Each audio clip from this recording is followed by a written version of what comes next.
Hey guys, it's Chandler, and welcome to the Healing Heroes. I promise you.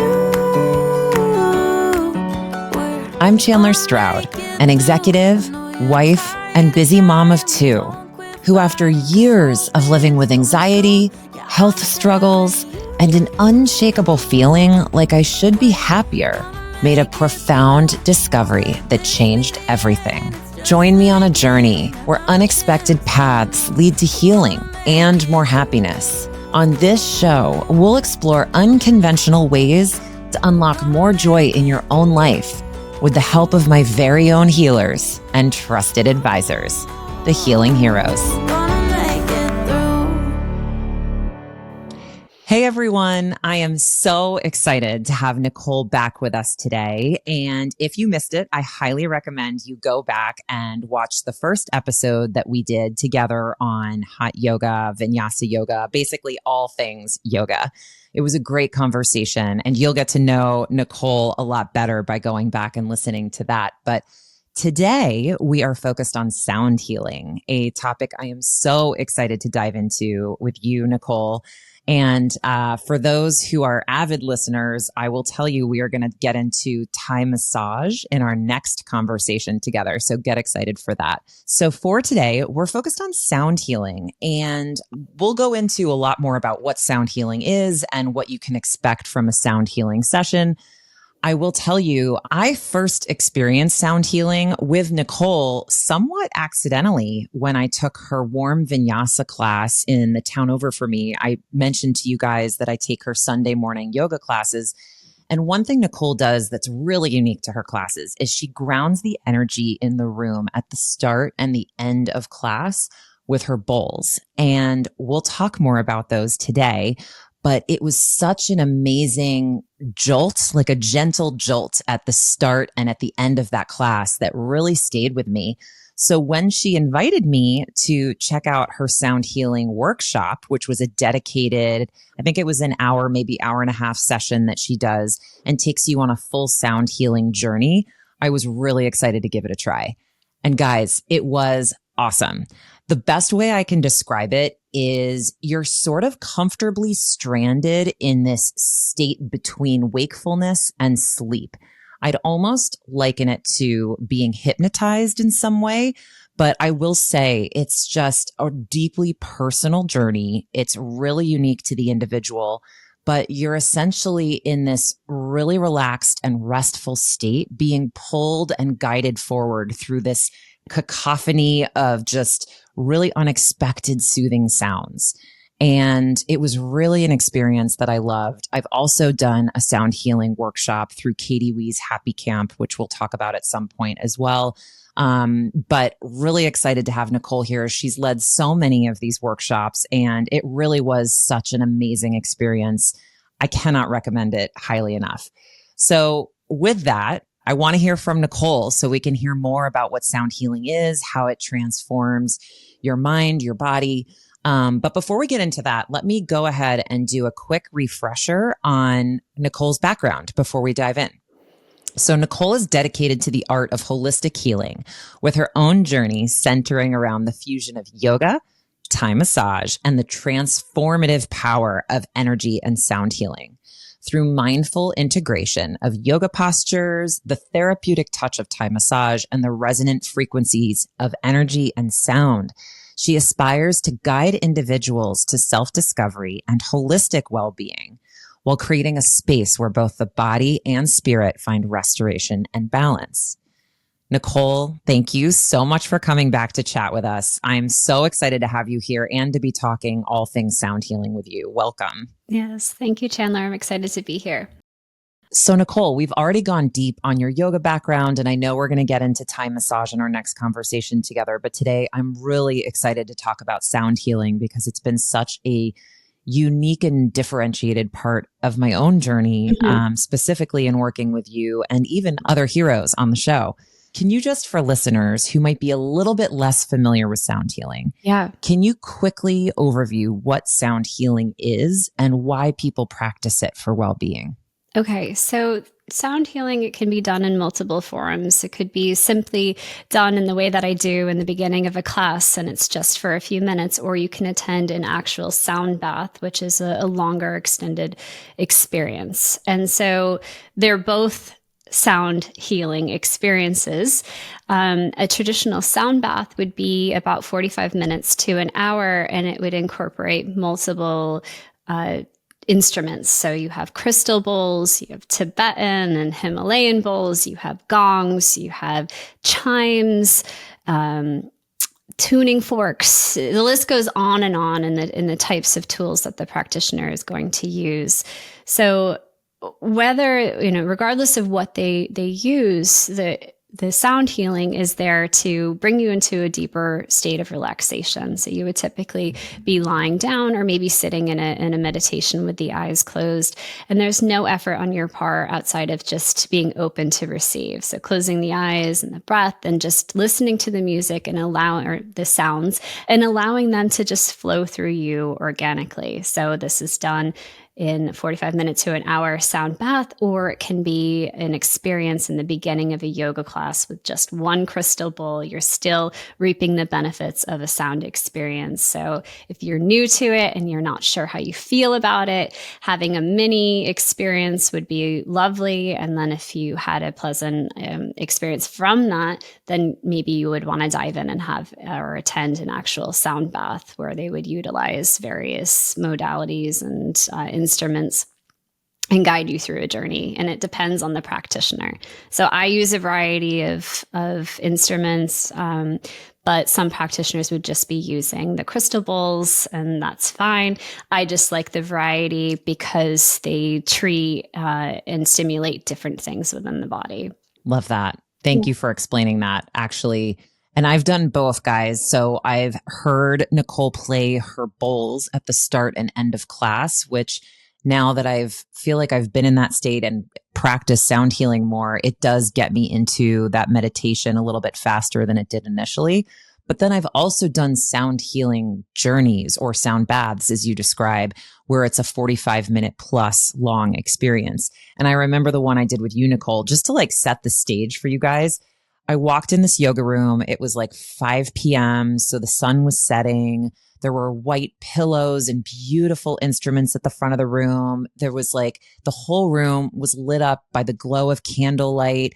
There were mats all over the floor. It was a little bit dim and dark and quiet, and everyone was settling in. I mean, it really was such a restful Zen experience. And then to just lie there and, to your point, just receive and listen to the sounds.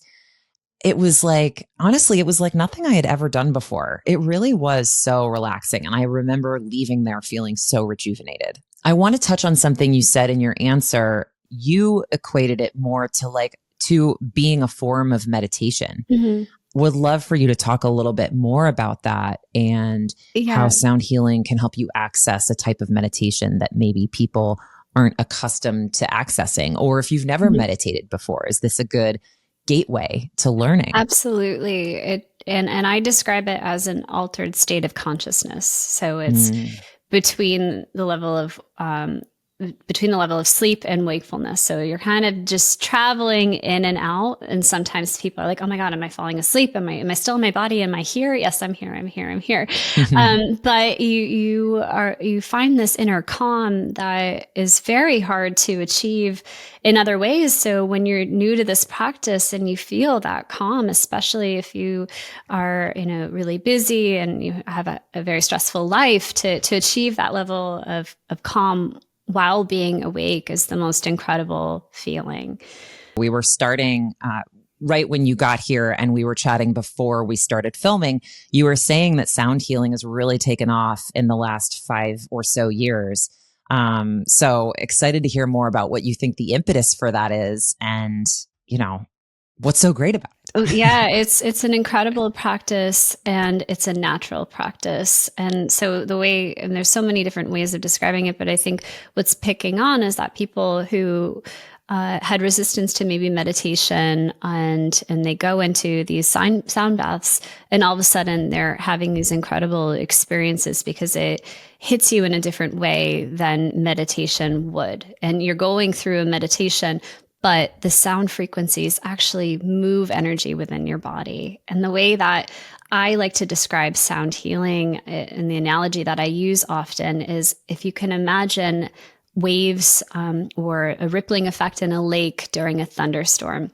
It's essentially what happens to our bodies in a sound bath. We're made up of over 60% water. And so the sound frequencies ripple through our body and they create this balance. And so people are hearing, sound coming from one side and sort of flowing through the other side. And they're feeling sensation in the body that they never even acknowledged or knew of before. And they're doing this naturally and organically. And it's an achievable experience for anyone who is open to the practice. And so that is just catching on, and people are having these incredible experiences.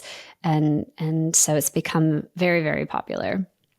I love that. I mean, I think it's so accessible too. And the thing that I found so helpful is like, I've always been a bad meditator, right? Like people are saying meditation's so easy. I mean, I even took like a private lesson on how to meditate because I felt like I was missing something, right? But like, I feel like sound healing was such a great way to like gently but forcibly put me in that state so that I became familiar with it and then knew how to find it more readily when I just wanted to go there by myself without being guided by sound the next time I tried it. There's a physical response to it. And so you're hearing these sounds, and then your body physically is responding to it through different sounds to the ears, or you're feeling sensation or tingling. And it just brings you into an altered state of consciousness, which makes meditation achievable for many people. I love this. And I want to actually get back to meditation and how it correlates to sound healing later in the conversation, because I think there is a lot here to unpack. And I do think meditation is so inaccessible for some people, especially if you experience trauma. I think it can be really difficult for trauma survivors to get into that state. So I love this idea of sound healing really enabling that person to access that quiet, that ability it to go opens up within. an opportunity of realizing that you can achieve this in your own way. And there, a lot of people are seeking treatments such as microdosing or ayahuasca experiences. And I don't want to knock those experiences, but I want to say, because I have evidence in my own journey and with working with so many students over the years, that you can achieve that similar altered state of consciousness organically and naturally, and you can achieve that through sound. I love that. Yeah. if you're exciting. looking to those experiences, I think that this is the perfect way to start and know that you can go into it in a very natural, holistic way. Love that. Yeah. Love that. For those of us who want to embrace the holistic and might be a little bit apprehensive of some of the other things that you referenced. Altered state of consciousness. I think that's so important. Really, in lieu of the movement toward, and again, I'm not knocking using substances, but people that don't have a meditative practice, that never thought that they could ever achieve connecting with themselves, you're able to do that through sound. And so that's something I'm really passionate about. I want more people to understand that they don't need to use substances to achieve that connection. Yeah. Well, I co-sign that entirely. I mean, I've really been surprised at how I have been able to drop into my body and achieve those levels of consciousness just in some of the modalities that we talk about on the show. Sound healing, of course, being one. And one other thing that I was going to touch on that you had said was you talk about it as this altered state of consciousness. And I know when we talk about meditation, we often hear, let your mind wander and then bring it back. And it is the same for sound healing. But what I will say is different than regular meditation. When I'm in a sound bath, my mind doesn't wander as much. I stay anchored in the room and more anchored in my focus than I do when I'm meditating at the beginning of a yoga class or in a mindset coaching session sometimes. like I'm less distracted by what I'm typically running in the background of my brain. Yeah. Because it's that shock to the system, the way that we spoke about taking a hot yoga class, right? Like you walk in and it's that jolt where, ooh, it's warm and now I'm sort of more present, or that cold plunge and poof, I'm here. And so sound has that same effect on people. So people who are stuck in their head and their mind in meditation, they're meditating, the eyes are closed, or whether they're in mindfulness meditation and their eyes are open and they're meditating, there's a story and a dialogue going on. And okay, they're coming back to the breath, but then it's hard to find that focus. Now, once you hit a bowl, or especially a gong in particular, it zaps you right in where it's like, wait, and then you start to follow these sound waves and it becomes fluid. It's almost like a baby in utero and the heartbeat of the mom. And it's bringing you back to that space. And you're just following this almost white noise and this rhythm. And then the body's responding to it. And then you're like, wait, what's going on in my body? And then it just drops down, and you become more grounded and even more grounded. And then you go into that altered state of consciousness.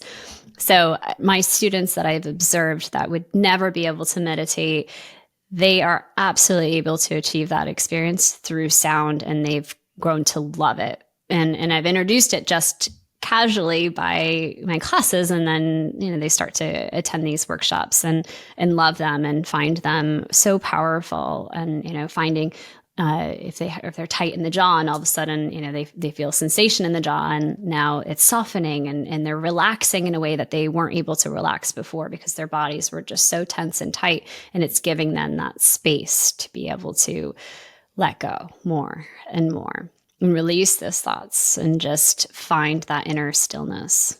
I love that. And on that note, because that was a question I was going to ask, how, beyond just finding that deeper state of relaxation, how have you seen your clients benefit from sound healing in particular? I think the biggest one is really the student who never thought that they could meditate, or they found themselves with so much anxiety that it was difficult to sit in stillness, and Shavasana was not an option in a class. They'd be the one, packing up their mat and leaving before everybody rests, or looking at their phone or doing things to distract themselves.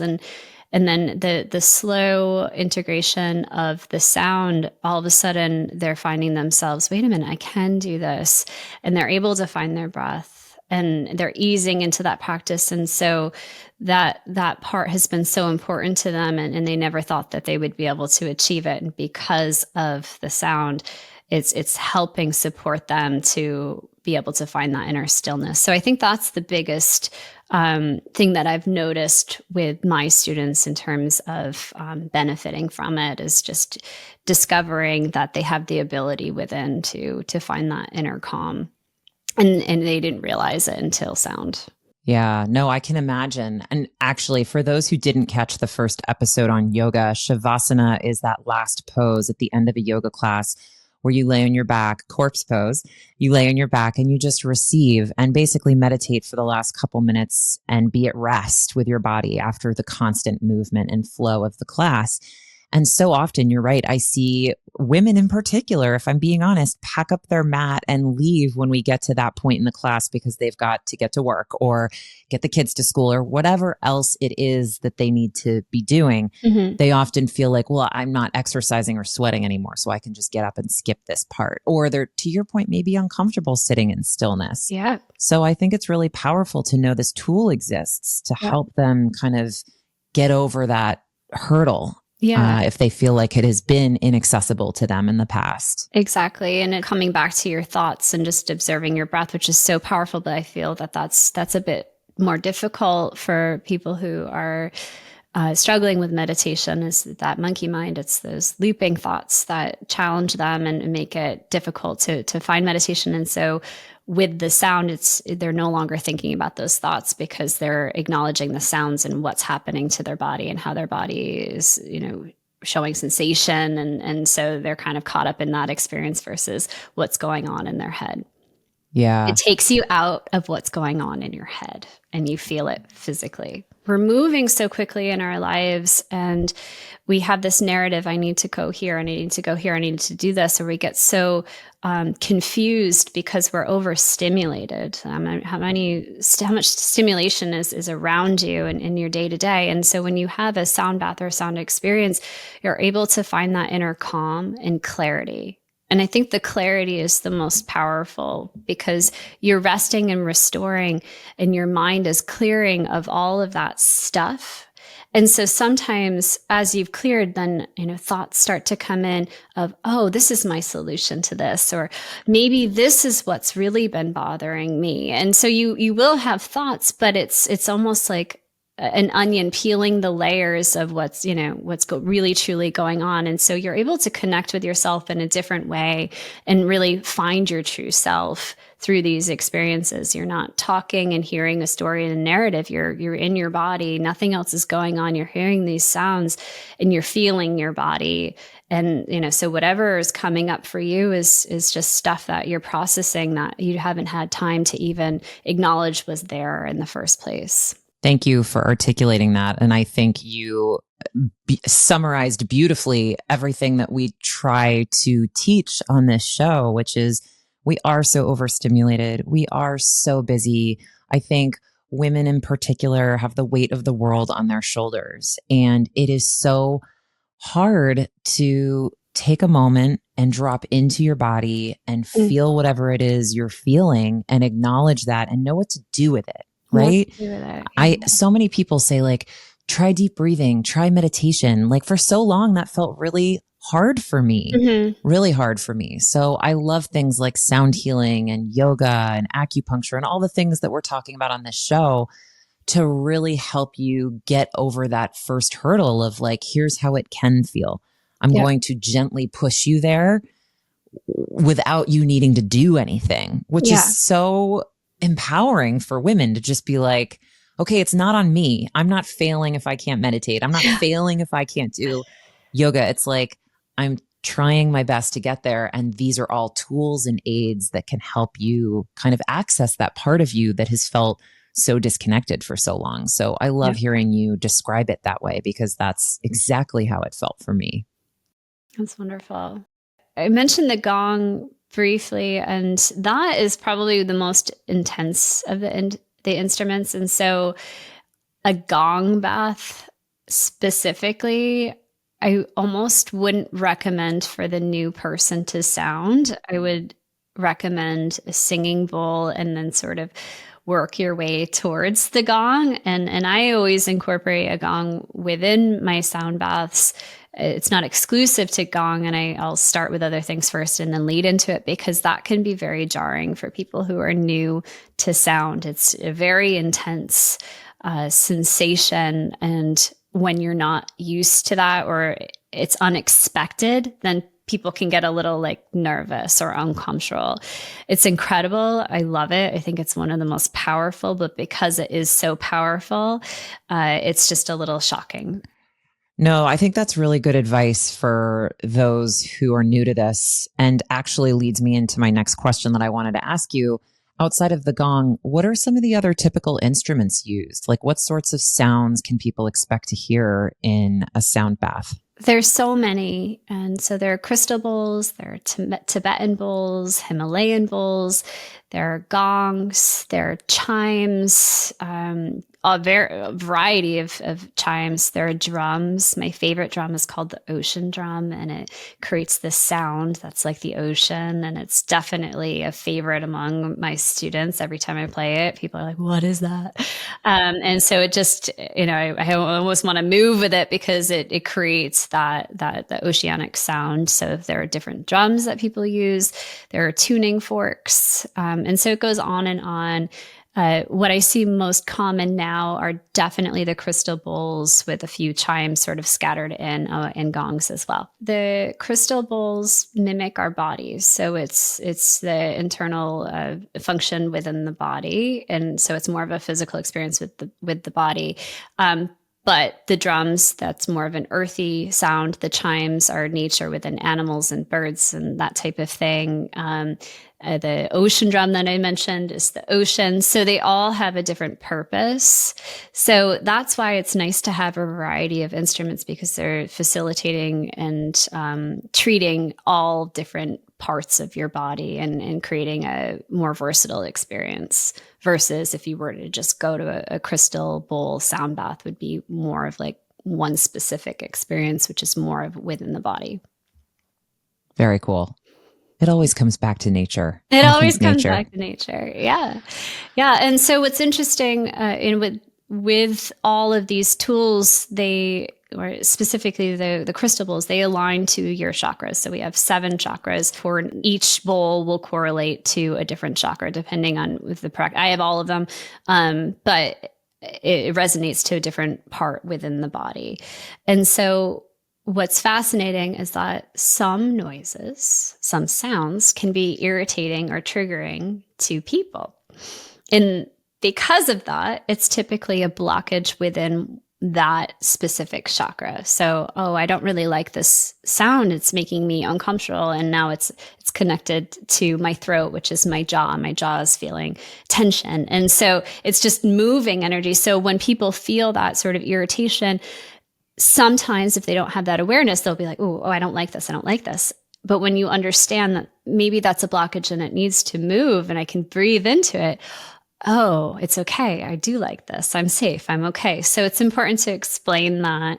And so I've noticed in classes, I bring a specific bowl that is your heart chakra. And so I was going to ask, which is the one you play at the beginning of all your yoga? That, or I alternate between that one. And then I have a solar plexus one. And so that's aligned with your internal fire and home of anxiety and fear. And so I bring those. And there are people that aren't familiar with sound, and all of a sudden they get triggered and they literally will cover their ears. And afterwards, I'll go up to them and say, are you okay? And oh, it was just really jarring. And so typically it's something within their body that they're processing and they just weren't even aware of it. And so they felt, oh my God, I'm triggered right now. I don't like this. I don't like the sound. I don't like this. It's making me uncomfortable. And it's just, okay, let's breathe into that for a moment. It's okay. Maybe, you need to release something. Maybe you're holding on to something that you didn't even know about. This is so cool. It also makes me want to have 7 bowls, one for each of my chakras, that I can play every morning to just get a quick download on how's my heart chakra today? Am I really triggered by this one? I mean, that's so cool. Yeah. That is so cool that they're so connected. But it's also different for you to play them for yourself, unfortunately. Oh, okay. I know people will ask me that. Are you reaping the benefits in a sound bath? And I think I am a little bit, but I'm so tuned into what's going on around me. It's kind of like giving yourself a massage. Like it feels good, but it's different. It's still different. Okay. Yeah. Well, that's a bummer. So you have to be the recipient of a sound bath, guys. You cannot host your own and feel the same results. Again, maybe someone can challenge me on that, but from my experience, it doesn't feel as good when I'm playing it versus like when you're actually just immersed in it. And you step, you know what it is? You're not thinking. You're thinking when you're playing. You're thinking when you're playing. That makes sense. When you receive, you're able to step away from that and truly just receive and allow it to happen. Okay. So you just saved me however much 7 sound bowls cost. So thanks for that. They're not cheap, unfortunately. I'll just keep paying for your workshops. Worth it, guys. They're so worth it. Mm-hmm. I'm going to come with a crew to the next one. Yay. You know who you are. I'm rallying you, ladies. Okay. Before we go into this next section, which is a bit of a departure, is there a right or a wrong way to heal from a sound bath? I think there's really a right or a wrong way, but what I've noticed is that the in-person experience is far more powerful than if you were to download an app or listen to a sound bath on Spotify or a Zoom situation. In person, your body is just experiencing it on a different level that I have not found to be achievable through those other sources. It's not. See, that's really important to know. And so maybe people will challenge me on that, but I don't feel the same physical sensation through the phone, through a speaker, through a computer that you would feel in a room. And so when you're directly with the instruments themselves, there's a frequency and the body responds to it differently than if it were through a speaker or that form. And to take that a step further, what's super interesting as a sound healing practitioner is that you'll observe that your instruments will play differently depending on who's in the room. Stop. Yep. Really? Yep. Wait, that's crazy. Yep. Why? So, how? Sorry, explain that to me. It's energy. And so everything that I do is intuitive. I don't have a script. I don't go into a sound bath of this is how I'm going to play at all. I walk in and I observe the room and I feel the space, and then that determines what's about to happen because the bowls respond differently depending on the space and depending on who's there. There are times when I've had sound baths and bowls that I play all the time will not play. They will not sing. Yes. And it is the energy within the space. And so when you think of that and you have that experience, then you realize, wait a minute, this is energy. This is movement. And you can that doesn't transfer or correlate to, a playlist on the phone or, an app.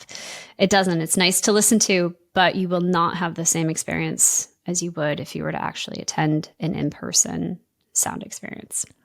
That's really cool. Very insightful and fascinating, because basically what you're saying is that no matter, like, even with you, every sound healing workshop or session I would attend would be different based on what you're feeling walking into that room. Exactly. Which is super cool. And I mean, so, I'd be so scared to just walk into a room full of people without like a script and just be like, okay, I'm just gonna, read the room. No. And I think that that's what created more anxiety for me when I first started doing this work, is because I can't plan for it. And in general, we are anxious when we don't really know what to expect, and it's the unknown. So it's just trusting in that inner guide and that intuition. And so every event, I don't know. And then I see the people walk in and I can read the energy in the space and know, okay, well, we need a more grounding experience right now, or we need a more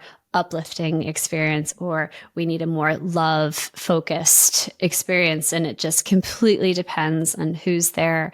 And, the room will shift depending on that energy and how it's being played. So you also just gave me a really big aha moment, actually, too. Just listening to you, it triggered, for those listening, if you go back, Kate said the same thing about tarot cards. Like, she doesn't know what the cards are going to tell her going into a reading. Lee doesn't know what the person on the other side is grieving or going through when she jumps into her reading. Jacques doesn't know what his patients are thinking as they set up these sessions with him. Mm-hmm. Same with every one of the healing heroes on this show.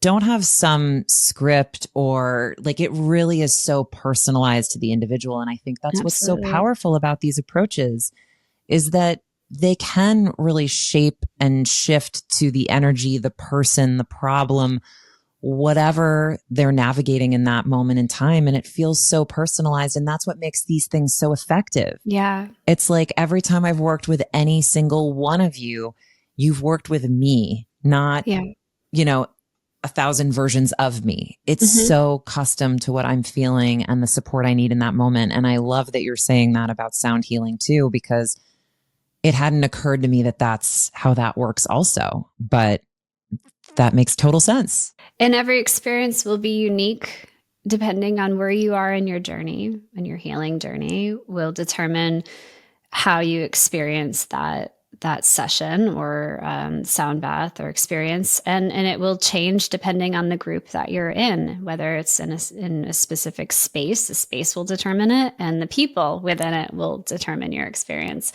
So being open, maybe you didn't have the best experience the first time, and it's just like taking a yoga class, right? You get out there and you try a different one, and you find a person that works for you, a healer that works for you, or a space that works for you.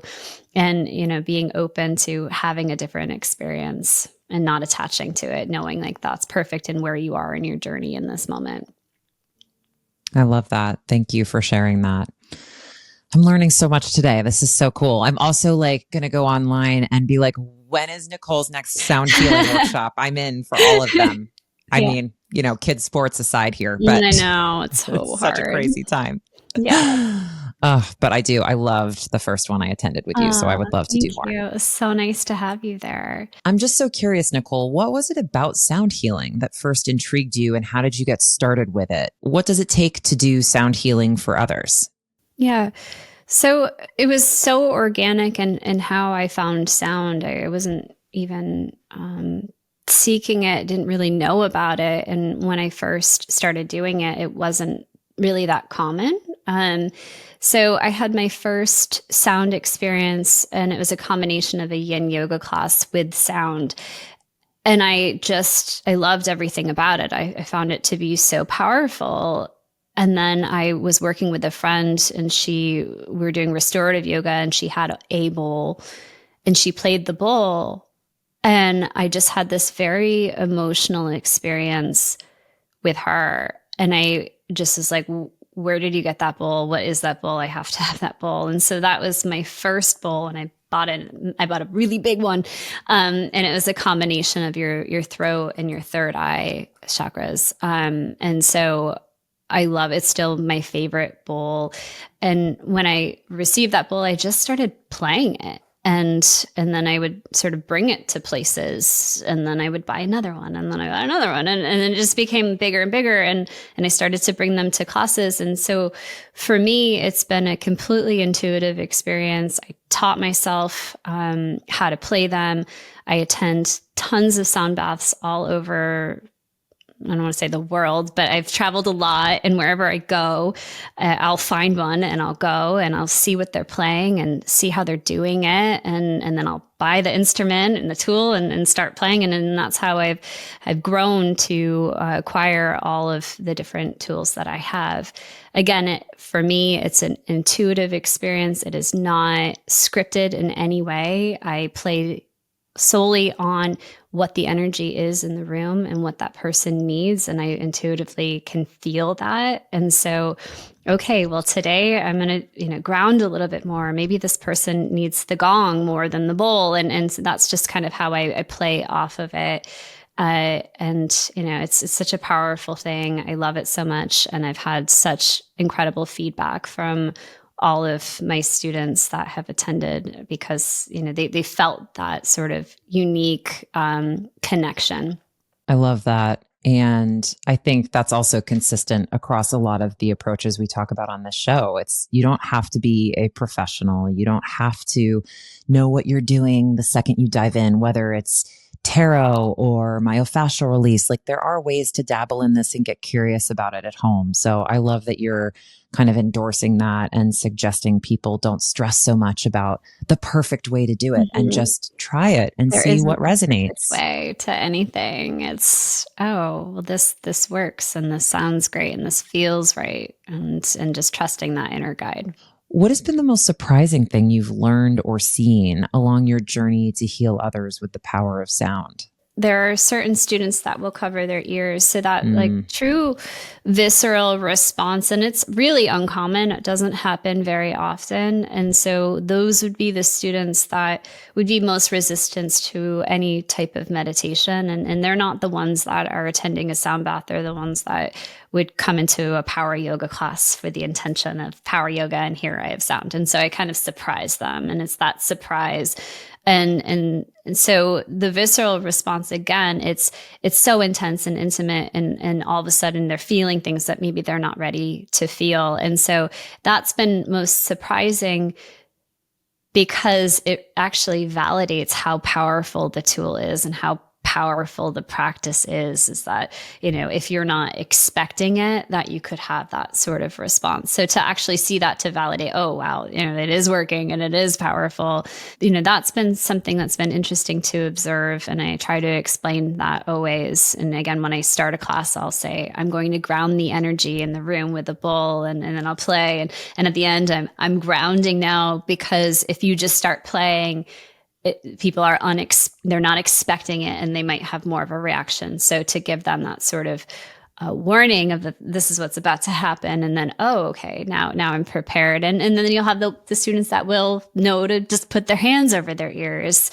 And it's not this sharp, jarring sound, but it is a very physical expression that you'll experience. It's that like it'll travel from one ear to the next. And so if you're not prepared for that, it can scare you a little bit. Yeah. And so, that's been a big one. But I love seeing the students who have the most resistance to meditation, and they're like, I'm going to give this a try. And they're blown away by that experience. And then they become more open to tapping into meditation and trying different techniques and modalities. So it's such a great intro to get you into that practice. And so that's been probably the most positive and exciting part of it for me. I love that. Me too. I mean, truly, I really didn't think I knew how or was good at meditating. And I really think sound healing got me there. Yeah. I too loved what you said about the people who have a visceral reaction to it, because even though I remember that first yoga class I spoke about in our first episode, going into that class, yes, I was already nervous and maybe a little on edge, because it was the first time I was doing a warm vinyasa class since pre-COVID. But I remember you said, I'm now going to ground the energy in the room with my bowl. And I thought, oh, this will be lovely. And I was like jolted, and I didn't put my hands over my ears, but I felt it in my body, deep down in there. And you have to remember, guys, this was way back when I had just started therapy. I had just started acupuncture. I was at the beginning of my healing journey. Mm-hmm. So it was uncomfortable at first. Yeah. But over time, I became more receptive to it, and those walls came down, and I was able to stay in it and work Sit through in it. that discomfort and be okay with it. Know that you're okay. I'm okay. Yeah. I don't need to ignore this. I don't need to suppress it and repress it and put it away. It's like I can feel it, and I'm going to be okay. Yeah, it's all going to be okay. Yeah. We can do hard things. We can do hard things. Exactly. But that really resonates. So thank you for walking through that. What do you think is a common misnomer about sound healing? And what would you say to the listener who's thinking about giving it a try? I think that some people don't see the importance of it. They would sort of chalk it up to it's a little woo-woo and spiritual, and how could that work for me? But there's science-based evidence in how it has helped people tremendously in stress reduction, in finding mental clarity, in pain reduction, because they're able to relax more, and better sleep. It increases the hormones in our body that helps us become more happy. And so there's evidence that backs up and supports the power of this practice. So if you are questioning it or don't see how important it is, you can read about it and see these studies that have been run. And it is an incredibly powerful practice that is completely natural and organic. And it's not, I have to take this medication in order to achieve. I can just be as I am and have this incredibly powerful healing experience.